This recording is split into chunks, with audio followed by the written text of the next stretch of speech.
Jalen Jacoby is presented by Bullet Bourbon Frontier Whiskey. He is Jalen Rose. I am David Jacoby. We are Jalen and Jacoby. Jalen, what is it that we do? We give the people what they want. Jalen, the people are going to get what they want. It is a Bay Area celebration in the Verzuz battle this Saturday, and we have one of the combatants. Too Short joins us later on in the show. But we start with the championship Lakers taking the floor last night, and they had LeBron James and AD in uniform actually playing basketball. Jalen, I know you watched this one. I know you're already a league pass addict. What did you see from the purple and gold? That the defending world champs are loaded, Jacoby, and they got it covered in every phase. Storied franchise tied with the Boston Celtics for the most championships in the league with 17. They currently have two superstars, LeBron James and Anthony Davis. You go out in free agency, get the two guys that were first and second and sixth man of the year. And then you also, thirdly, develop from within. Players that they drafted, in particular, Kyle Kuzma, Taylor Horton-Tucker playing really well. Look at those notable offseason additions. So in every phase, Jacoby, having a superstar, offseason additions, and building from within, the Lakers got all of the bases covered. I want to talk about Kuzma and Taylor Horton-Tucker. Let's take them each one by one. Do you remember when Kuzma had that summer league where he just exploded? And that first year, he was really getting buckets. And last year with AD there, sort of seemed to take a little bit of a step back in his development. What do you expect from him? Will he become established as that third option in this offense, even with everything that they've added? He has the talent to do so, Jacoby, but it's only one basketball. And you know who's going to have it the most?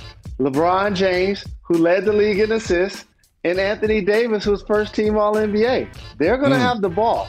So if your strength is scoring or shooting, guess what? You're going to get a lot less shots. You're going to score a lot less. Your opportunities are going to be a lot less. So these young players have to come in and be efficient because you understand that you're playing for a championship and that sacrifice is necessary. When Taylor Horton-Tucker plays a lot better, you know whose minutes goes down? Schrader. His minutes goes down because it's like, oh, okay, we got to find a way to get this guy some more tick. But that's the sacrifice that everybody's willing to make in order to win a championship. And they have that depth from top to bottom. So I was watching this game, and I've watched Taylor Horton-Tucker play the last couple games, and he's really looked good. Now, does that translate to the regular season? Hopefully for the Lakers. But I've always thought, like, whose minutes does it really get into, and how do they use him? I know exactly how they use him. Load management. Someone's going to have to pick up those minutes because they're not going to be playing their superstars all the time. So those minutes pop up every few nights. And also, not everyone stays healthy all season. There has never been a basketball team that was healthy all season long. So the question is not, how do they find a way to put him on the floor? Are they misusing him? You put him on the roster, and when you have holes in the roster, superstars out because of load management, or anybody out, role players out because of injuries, then Taylor Horton-Tucker gets a chance to really prove that he belongs in the rotation. Very exciting last night watching this game, but they also had another team on the floor. The Lakers are always going to get all the headlines, but the revamped Phoenix Suns were out there. What did you think from what you saw from Phoenix? The late, great David Stern vetoed a trade once, Jacoby, that would have sent Chris Paul to the Los Angeles Lakers. And as I saw the Greek Freak re-sign, and Dame Lillard has had his staying power in Portland, becoming their anchor and their franchise player, it made me think, the point guard, the future first ballot Hall of Famer, JRLA supporter, my brother Chris Paul, I was thinking, which team is going to celebrate his legacy when he goes into the Hall of Fame? What jersey would he wear? What do you think, Jacoby? Like, Melo, I believe, played in New York long enough, at least, to get them to pay some tribute and retire his number there. But he wasn't with the Pelicans, the Hornets / long enough. We know what happened with the Clippers and OKC. So what are your thoughts on that? My thoughts are it's a good problem to have because he's had success. Now, he hasn't won a championship or been to the finals, but he's had success with the Pelicans. He's had success with the Clippers, had success with the Rockets. I mean, he was very close. It was him. It was his injury that sort of kept them from beating the Warriors. And, of course, I don't think these stints with the Thunder or the Suns will sort of like be his legacy. but he is one of those players that has played in a lot of teams, will go to the Hall of Fame, no questionably one of the best point guards of all time. But I don't really, when I close my eyes and envision what jersey he wears in Springfield, I don't know. Like, it might just have like an NBA logo on it and be like one of those old video game jerseys that doesn't have a team name. Like, that's kind of feels appropriate. And again, it's not like he doesn't have one of those Dirk Nowitzki careers where it's like, he is a Dallas Maverick. I mean, he has a career where he's bounced around, but he's had a lot of success. And one would ask, like, is that better or worse than a Dame Lillard? What do you think about that? Well, Dame Lillard being an anchor for a franchise, and he plays there his entire career. We know they're going to name a street after him. We know they're going to retire his number. And if he wins a championship, they'll likely give him a statue. So anytime you can have that staying power of a Tim Duncan, of a Kobe Bryant, that's what you want if you can win championships. But if you're not going to win championships so far, which Dame hasn't, and Dirk was able to get one, I would believe that you want the staying power of a Dame Lillard. One thing I'm really glad you brought up was that vetoed trade by David Stern to Lakers, because when his career is over and he's sitting on the front porch watching his kids play and drinking a glass of red wine, that's the what if that he's going to ask himself. That's the what if that he's going to say, you know what, I had a great career. I've done a lot of great things on and off the court. But man, David Stern really changed it midway through. Moving on to Giannis Antetokounmpo, who looks like he is going to have he's going to be the face of a franchise, unlike Chris Paul. Looks like he's not going to bounce around. He's signed. He's going to play 6 more seasons with the Bucks, and he had this to say about getting a little help and recruiting other players to come join him in Milwaukee. No, I'm not trying to be active. Like, that's something that I don't want to do because that involves a lot of people's life and my teammates' lives, and I try to stay away from that. Interesting. He says he wants to stay away from recruiting other players, but Jalen, in 2020, isn't that how you get other players to join you, by recruiting them yourself? David Jacoby, these are things you say mano a mano to the human being, not things you say to the media. You can't be on the court talking to the opponent like, why don't you come run with us? What does that say to the other 14 guys? Well, this year, 16 guys on the team. You go to a player that you may feel like, hey, you don't have a long-term deal in Indiana, Victor Oladipo. What do you think about your situation there? You say that from your mouth to his ear. You don't say that to the media. Trust me, him being locked in means that now he can actually do that and do it with a straight face, because the people that he's recruiting know that he's going to be there. I like this. So basically, even though he said he will not recruit other players, now that he's locked in, he's guaranteed to be in a better position to recruit other players. We're just never going to know about it because we have microphones and cameras in front of us. Okay, got you. Thank you for breaking that one down for us. Moving on to someone who doesn't seem like they're going to stay at their team very long, James Harden. And he had an interesting line of questions from our colleague Tim McMahon about sort of how he prepared for the season. Let's check that out. James, what was the point that you were trying to get across when you went to Atlanta and Vegas when training camp was starting? I was just training. What were you training for? The start of the NBA season. How did going to Atlanta and Vegas help you there when the Rockets were starting training camp in Houston? Just my personal trainers. Listen, I'm a journalist, okay? I have no proof that he did not spend 12 hours a day in Atlanta and Vegas with his personal trainers preparing for the NBA season. I have no proof that James Harden lied or stretched the truth in that back and forth. So I don't know. Perhaps James Harden's telling the truth. I think James Harden's probably telling the truth. Maybe he went to Little Baby's birthday party for 3 hours and spent the other 15 hours when he was awake vigorously training and preparing for the NBA season. I have no proof that's not the case. Shout out to James Harden. I got your back. I love this so much for so many reasons. First off, when he asked James what he's trying to prove, let me tell you what James was trying to prove. To everybody who tried to weight shame him the other night and call him Rick Ross, you notice he set them guns up on the table, Jacoby. I get to the free throw line. I make layups. I'm a power guard. Don't get it twisted. And you see he got the compression shirt on. Yeah, and look at the neck stretch. I like the neck stretch. Check the neck stretch when he gets the follow-up question. Going. You know he was looking at his phone at halftime and saw he was trending for all of the wrong reasons. So first off, that's the athletic flex. The next thing, I appreciate that he was actually there, present and willing like a professional to answer questions, which is a part of his job and something that the public deserves.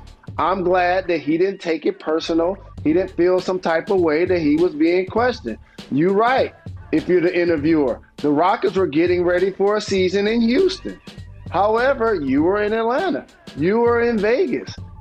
Those are inbounds questions, especially when you posted on social media that you were there. And so I respect the exchange professionally each way. And this is what James is going to need to do besides play great basketball in order for them to have the level of value to consider trading him. Well, Tim also wrote an article that detailed the culture with the Rockets while James is there, and it was, quote, whatever James wanted. And we're talking about practice schedules and showing up late and player personnel movement and losing Dwight and losing Kevin McHale and bringing in Chris Paul, bringing in Russell Westbrook and missing a practice every year after the All-Star break and staying in a city maybe an extra day. Is this just normal superstar treatment, or is this sort of like outside of modus operandi for an NBA team? Well, normal superstar treatment is investing in your best player and allowing him to be a part of the organization from the top down, including making some personnel decisions because you understand that superstar is going to be the face of your franchise. But there's also something to be said to not taking advantage of those privileges when you're the best player. And it's one thing to stay in the city an extra night. That's been happening since the beginning of time, Jacoby. That's celebrated. Trust me. Trust me. When the Gold Club was happening in Atlanta, we was like, you got to win, and then you can stay the night. Dog, we was going to bed the night before. Trust me. You want to stay that extra night in Miami. You want to stay that extra night in Los Angeles. Like, that happened. But there are certain things that you can't do. And one of the things you can't do is disrespect everybody else's time.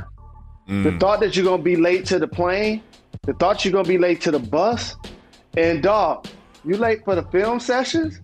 Like, so now that becomes a level of disrespect for the players that you play with and for the organization. And I hate that that's become public right now for James, because I've been traded. I know you want to slander a guy before you end up moving him, because you're not going to get fair value. So now you're going to put into the public's mind that we had to trade him because of all of these things.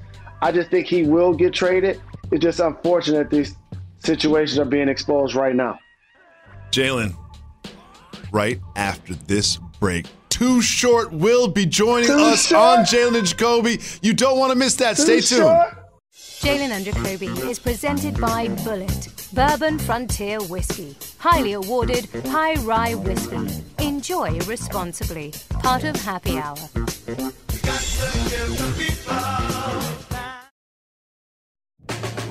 You are watching Jalen and Jacoby, presented by Bullet Bourbon Frontier Whiskey.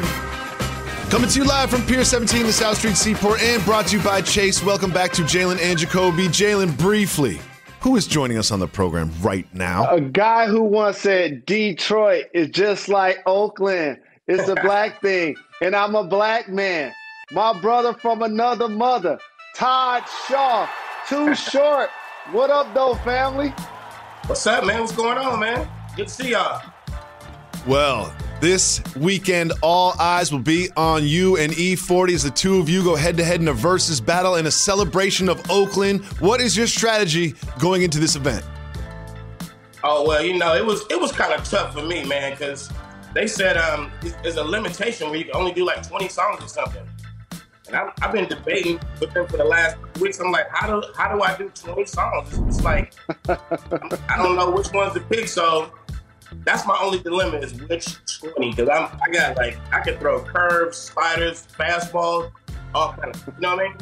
Then I'm going up against E40, and that's like fighting, that's like in a boxing ring with gloves on, fighting somebody with a sledgehammer. So, you know, it's going down.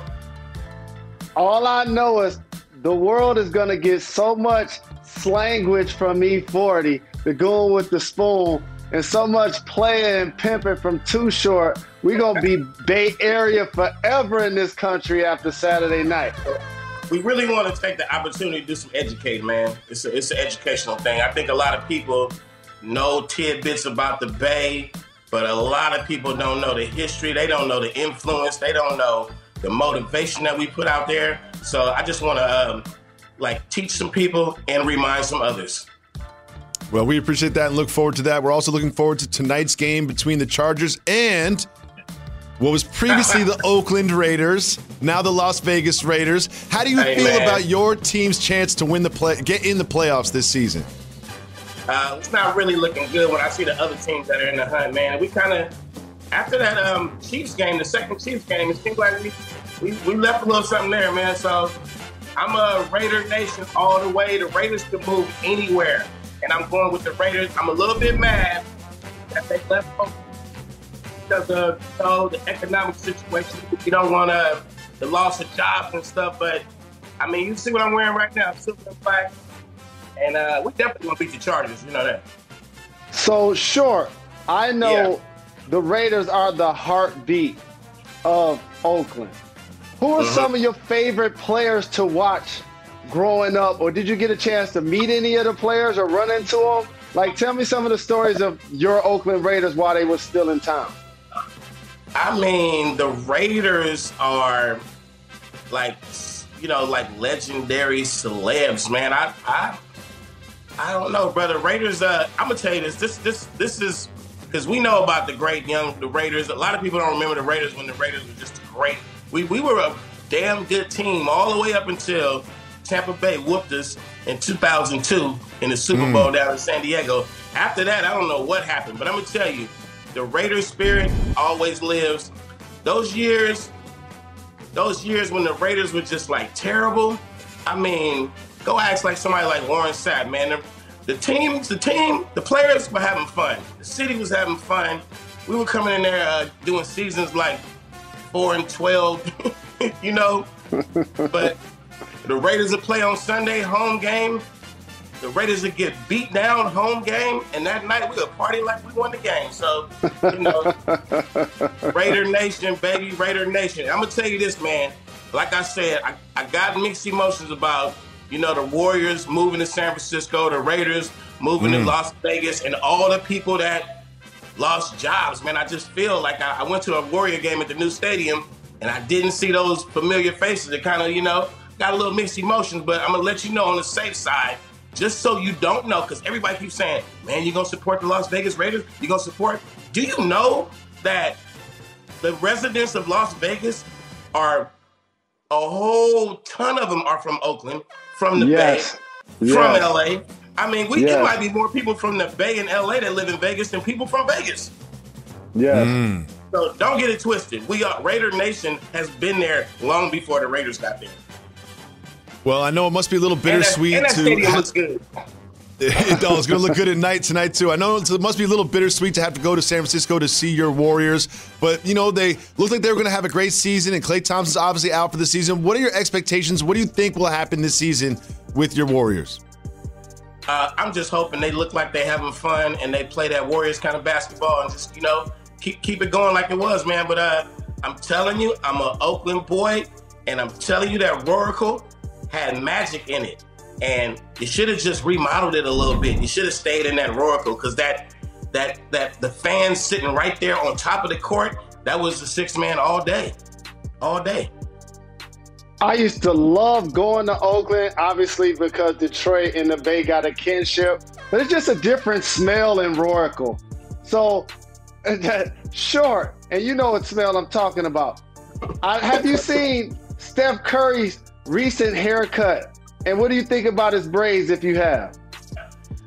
Well, no, I did not see that cut right there. But yeah, you know, he's with the new swag, man. He's trying to hold on to his last little bit of youth, man. He about to be an OG like LeBron any day now. And I mean, Steph was a little bitty boy. He looked like a little bitty boy until he grew his goatee. Yeah.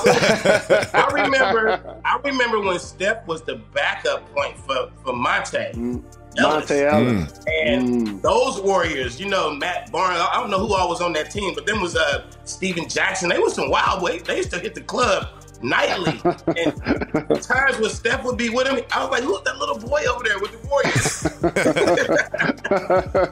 Saturday night, Too Short and E40 take the Verzuz stage. We can't wait for that. Thank you so much for taking the time out to join us on Jalen Jacoby. We'll be right back after this.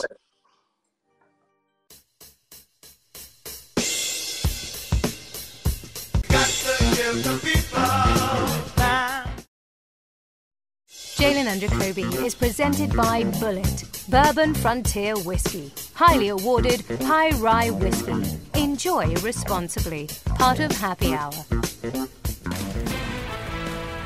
Tonight at 9 p.m., the second of two preseason games between the Warriors and the Kings. That's at 9 o'clock on ESPN.